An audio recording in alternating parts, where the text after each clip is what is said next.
Road monitoring at clearing operations dulot ng Bagyong Uwan. Ipinamalas ng Hingyon, Kiangan, Kapangan at Bakun PNP. Police Master Sergeant Lene Valerio, ibalita mo.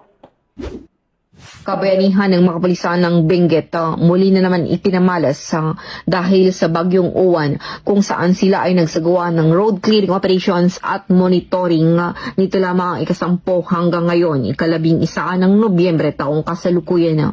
Sa itugon, nilinis ng mga pulis ang mga natumbang sanga ng puno, bato at iba pang sagabal sa kalsada na dulot ng nasabing bagyo sa iba't ibang barangay upang matiyak ang ligtas na pagdaan ng mga motorista. Sa Kapangan, nagsagawa ng palilinis ng mga tauhan ng Kapangan MPS kasama ang Kapangan Municipal Disaster Risk Reduction at Management Office sa Barangay Gatakan at Barangay Central. Sa pagtutulungan, inalis ng pangkat ng isang natumbang puno at iba pang mga kalat sa Governor Badodongwa National Road at nagkipag-ugnayan sa mga tauhan ng Beneco upang linisin ang mga natumbang kawayan na nakaharang sa kalsada at nakaapekto sa isang poste ng kuryente. Samantala, nagsagawa din ng clearing operation ang mga tauhan mula sa Police Station 7 at City Mobile Force Company ng Baguio City Police Office sa Upper Bonifacio Street, Baguio City.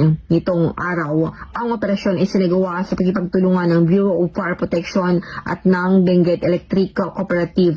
Mula dito sa yung DNN correspondent, Police Master Sergeant Lagad ng batas, pagkataguyod ng balitang